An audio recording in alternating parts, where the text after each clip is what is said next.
Danielle, thank you for being here. I am Thank you. very interested in talking to you. Your book and your work is really quite fascinating to me because you've taken something that I really believe when we have an experience and we can take something and learn from it, and then also help teach others. That's valuable work you're doing. So again, thank you for being here. Thank you for having me.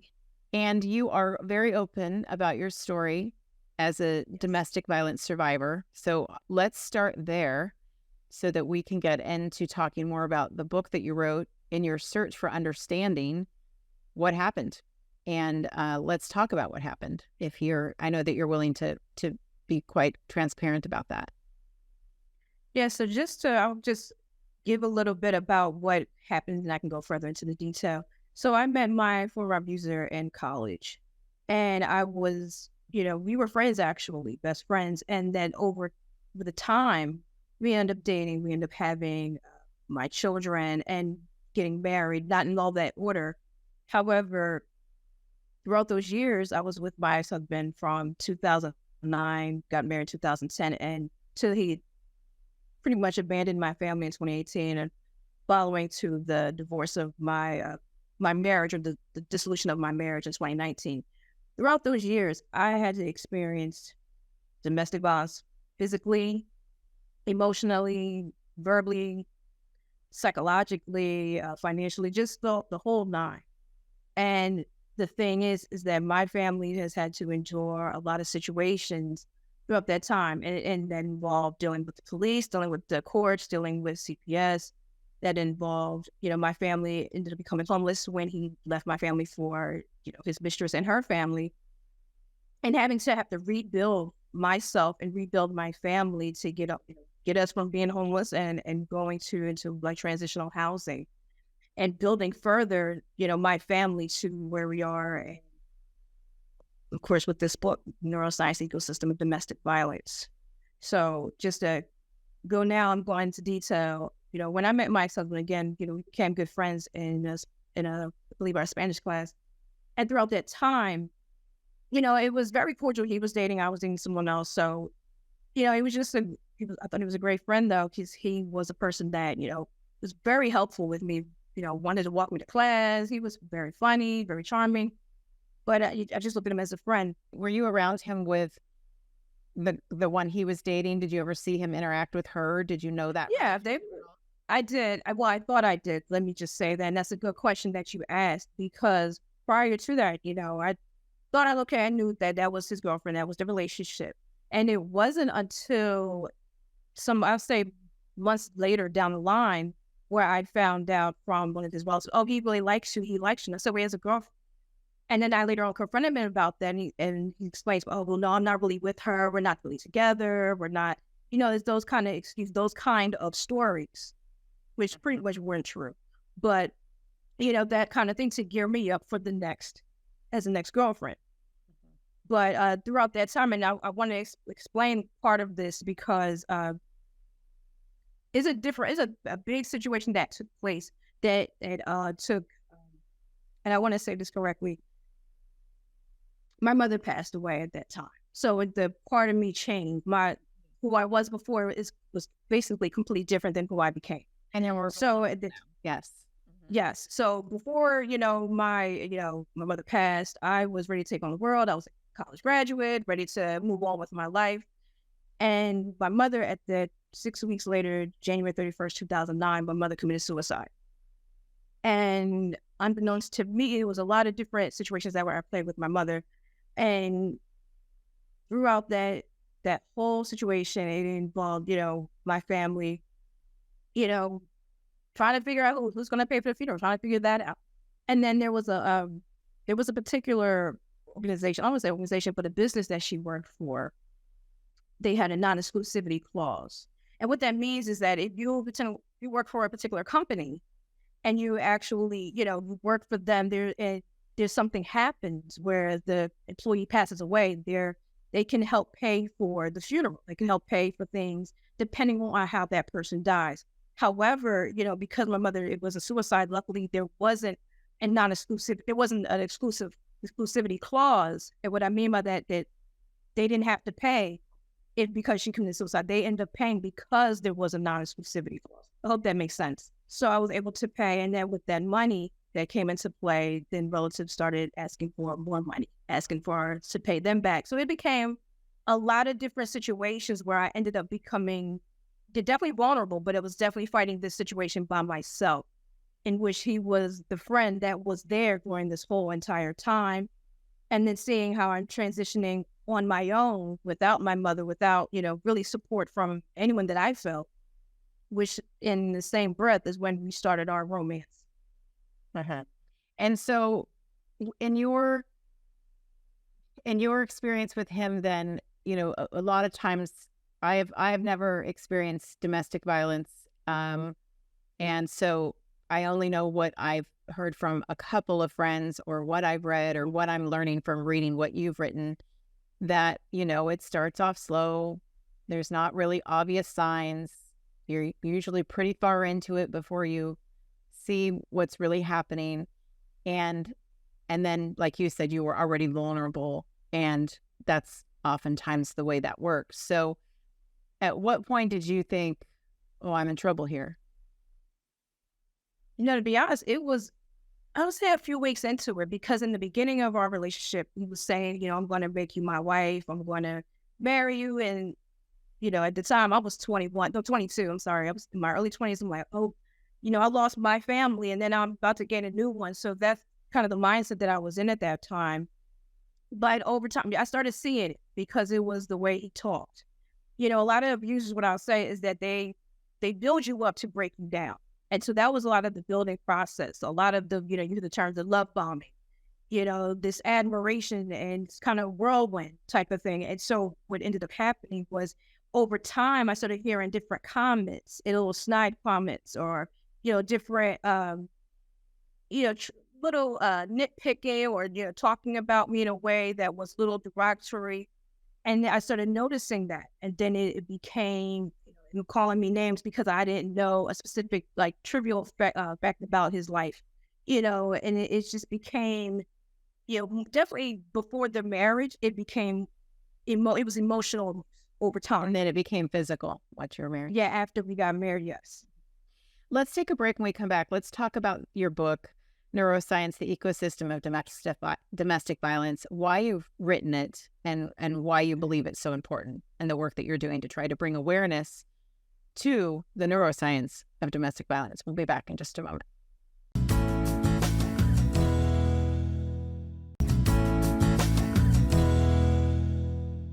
We are back talking with you, Danielle, about your book, Neuroscience, the Ecosystem of Domestic Violence.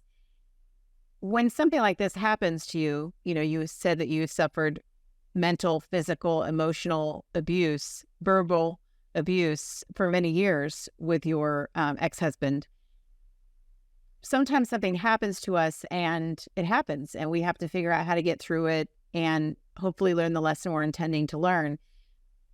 But in your case, you really dove in, and you wanted to understand, how can this happen? How can I create awareness for other people so maybe it doesn't happen to them? And you really took a deep dive. I mean, you said you were a college graduate, but this wasn't your field of study. So you tell us about that initial decision. Like, I know you probably, maybe you did set out to write a book, but really you were just trying to gather the information to understand what happened. Yeah, so, actually, you're actually right, because I'm a communications major. I have my degree in that field.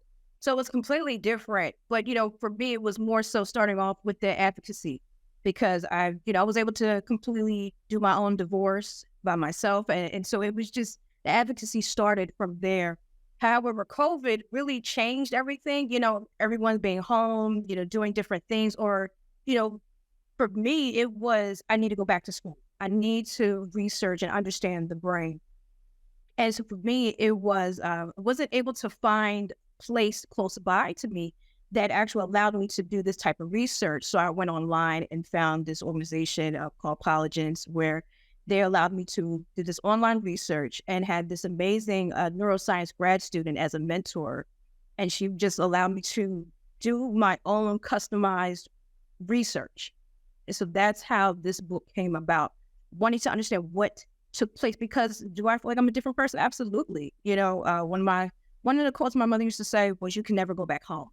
And so that's how I feel. I can never go back to the before the abuse. So I needed to understand what transpired after that. So with Neuroscience, the Ecosystem, Domestic Violence is an actual research book, which is full of, case studies, scientific case studies, different literature reviews, interviews that I've conducted from people from all different parts of the country and, different facets of their lives, as well as parts of my own testimony as a domestic violence survivor to, tie everything all together. Now, do you remember a point in your research early on when you learned something that kind of put a light bulb on for you? Like, this part makes sense, or this part makes, what came about? What did you learn early on that really started to kind of connect the dots for you, so to speak? I think it was in my actual research. It was actually finding that there were studies that compared and correlated the brain with domestic violence. I had no idea that there was any scientific research. It's not broadcasted. It's not mainstream. For a good portion of my life, for 9 years, I'm fighting within the court systems. I'm fighting within the legal system with the laws, and but had no idea that this is something that's actually have been studied, scientifically. So for me, it was definitely a deep dive and just wanted to learn more about it, And so for me, it was just like, I could not imagine that some of the information is over 40 years old. Some of this information that could have been very key in the legal system where, hey, instead of falling for the abuser's charm and their personality or wit, but actually paying attention, hey, there's something happening here. Because what you'll find in the course of a lot of times, victims, especially in my situation where I felt re-victimized within the legal system, and I felt re-victimized within the police departments and so forth, and not feeling, protected. And so for this information to even exist, I mean, it could have changed the dynamic of, the legal system and how abusers are, held accountable within the system. Give me an example of one thing that you learned, that pointed to the neurology of abuse. So, okay, in the brain, we have what's called the limbic system, which regulates the emotions. And part of that within the limbic system, if there's any dysregulation, it can, cause a person to pretty much be more, I don't want to say irritable, but it can be violent. If this part which is called the prefrontal cortex, which, the limbic system is also part of, it can become, I'll say this, it can cause a person to become more volatile. That also plays a role. And further in this brain, I know you said one, but I'm just going to go, just a couple, but in the prefrontal cortex, in the visual medial, the visual medial prefrontal cortex, which is lodged further in the brain, it also correlates and relates to the moral decisions about harming a person. This is all attached with the limbic system. So it's like, when that portion is important, because, people have made ideals or I don't say theories, but opinions about, the abuser, they're just making, their own decisions. They're just doing X, Y, and Z.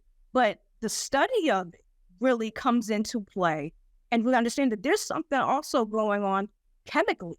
There's something happening in their brain that not just, we all check our heart for heart health. We need to check our brains for brain health.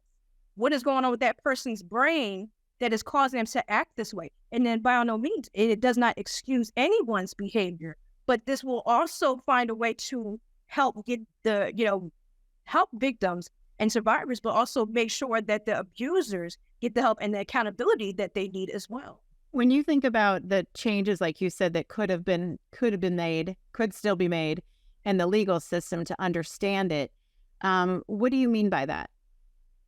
What do you see as change that can come about because of this research, or that you hope to see in the future? I feel that neuroscientists and other professional mental health professionals need to be on staff with court, with the legal system, with the judges, there needs to be more training about what's going on with the brain, because when you have a legal system that deals with humanistic behaviors on a daily basis, and you do not understand what is happening with these people, you don't understand why certain people or individuals act the way they do, that's a problem, because you're dismissing certain behaviors and not paying attention that there's something that could be more sinister, that could be more, detrimental to the person who's living and who is, whose cases you're reviewing. So I feel that the scientific portion needs to be in the legal system and to be reviewed to understand the cases, to make sure that there are some appropriate programs for abusers to be held accountable, appropriate programs so victims and survivors can get the help that's needed. So let's take a break. When we come back, we'll wrap up. I'm talking with Danielle Patrice, Neuroscience, the ecosystem of domestic violence. We'll be back in just a moment.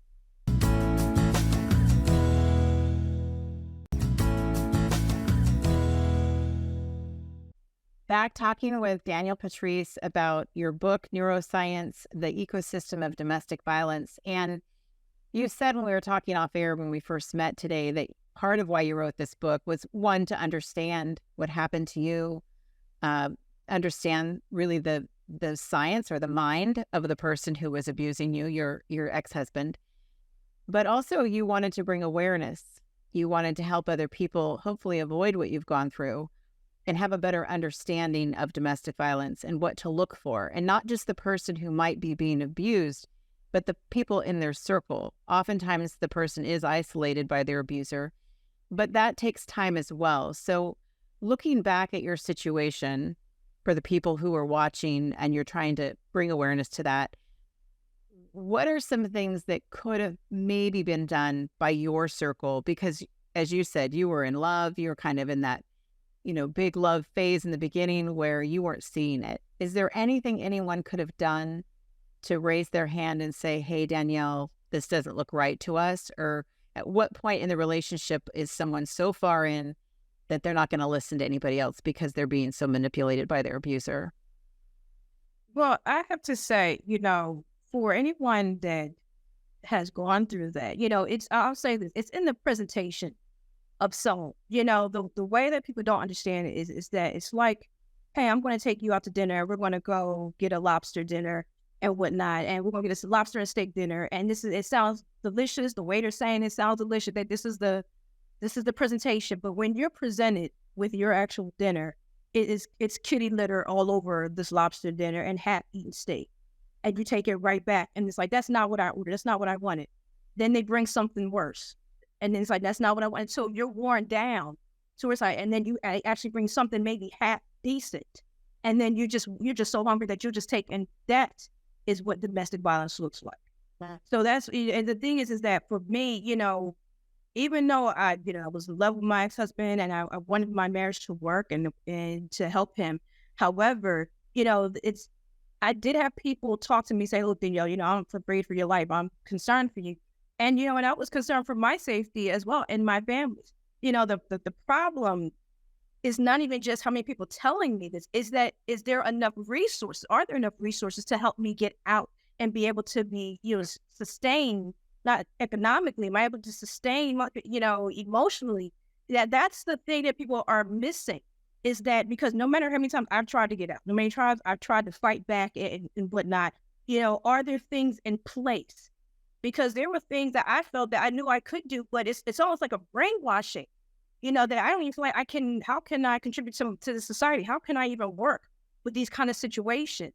And then having to make sure provide for my children and provide, make sure they go to daycare, make sure I'm able to do things like this, and that's where it boils down to, because the person that is supposed to be your spouse, your significant other, is doing everything they can to sabotage you, to exploit, to manipulate, to destroy you.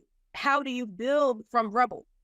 That's the thing. And then have the legal system and have all the courts and whatnot help you in that capacity. It's very difficult. So I would say for me, no matter how much I've heard people say things or how much I felt, it was having to really rely on organizations or finding ways to get out of this situation. Thank God he abandoned my family, because I was able to get out of under his thumb in that way. and I was able to fight the way I needed to fight from that last situation, and see, my children seeing me, or wanting to protect me, that made me want to protect them even, harder. So, I do want to address, like we talked about the book, that this is about awareness. It is exactly about awareness, because the thing is that with this book, everything is interconnected. Whether it's your friends, whether it's your family, whether it's their friends or family, whether it's your children, whether it's school, whatever, we are all interconnected. And that's what I want this book to understand. That's why I talked about being the ecosystem in comparison to the biological ecosystem. Because just like how when it's sunny outside and it may be too hot, you want to go under the cool breeze under the tree. Same concept. You want to get help, and you want to find ways to get help, and you want to talk to this person and that person. And so, and if you're feeling, scared, and you want to, talk to their family, you can't do that, because there may be enablers. So what I'm saying is, what's the role that these people play in your life when you're being abused? Are they enablers? Are these people, is the victim becoming a victim defendant, which is not a term that people talk about, which are victims who may have fought back and end up being charged within the system?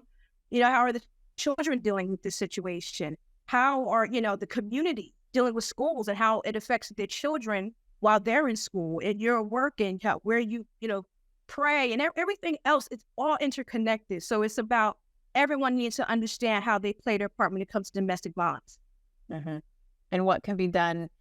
Like you said, I was thinking about how you said, thankfully, he abandoned your family, because people who are two healthy individuals with no abuse between them, who go through a divorce and split up their lives and share their children and get along, that's hard, even when everybody's Right. getting along and everybody's healthy and there isn't all of this other stuff attached. So to imagine you trying to take any bit of advice, because it's easy for someone to say, hey, I see this happening. Okay, but now what do we do about it? Because you're Right. trying to split your life from someone who isn't going to take that lightly. The victim is trying to break free of that. And so the abuser is manipulating that entire situation. So yeah, in your case, you were able to get free from that only because you wanted to be free of it. If he hadn't wanted to free you of it, that wouldn't have happened. You would have had to have another way to get out. So that's exactly what you're talking about, is people can tell you what they see, but then they're going on with their lives, and we still have to figure out, how do we help the people who need the help? So it's a complex issue that isn't resolved in any simple way. But I do agree with you, and really respect the fact that you're trying to bring awareness to something that it affects everyone, because if it does affects our children in schools, it affects the teachers trying to teach the children and the children sitting next to those kids. And like you said, wherever we're living our lives, it's affecting everybody. So thank you for doing that. And I hope that you continue to do this work and that you see progress made. It's quite an undertaking. I'm sure you feel that it's quite an undertaking. Yeah, but it's definitely worth it. It's well worth it. My experience is not in vain. So I'm thankful that I was able to do this and accomplish this by writing this. Yeah. Thank you. Yes. Thanks for being here. I appreciate you very much. The book, again, is called Neuroscience, the Ecosystem of Domestic Violence. Thanks, Danielle. Thank you.